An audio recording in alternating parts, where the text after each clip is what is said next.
So, granted, I'm just a idiotic, stupid dog, and it's hard for me to keep up with everything.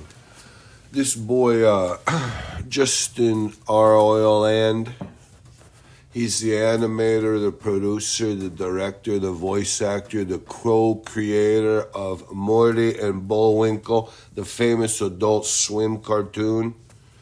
He's accused of various increpities like whatever, perhaps pedophilia, perhaps domestic violence. And they think that his buddy, his co-creator, he did something just as jacked up and stupidic, and they're both a couple of perverted dweebus sickos, and they're going to have to get rid of them.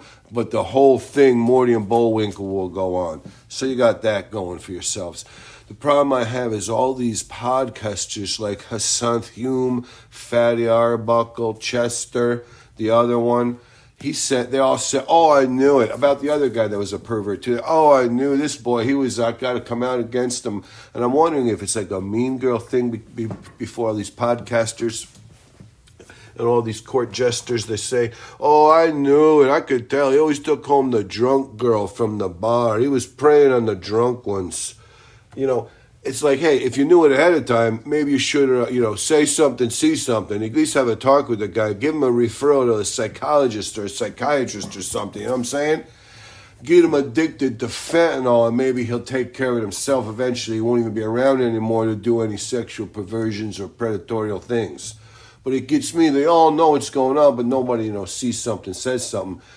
And I don't know if it's just the mean girl thing. Maybe it's not as bad as what they say, but, we didn't say nothing to nobody because, whatever, live and let live, It's the way it has to be. But there's a lot of perversions. There's a lot of them, One half of these podcaster, comedian, YouTube artists secretly know about the other half's weirdo-ness, but they're not saying nothing. And you don't know if the weirdo half or the silent half is the more whatever you would say, sleazy or whatever you would say. I don't know if it's, it doesn't matter. It doesn't, but whatever.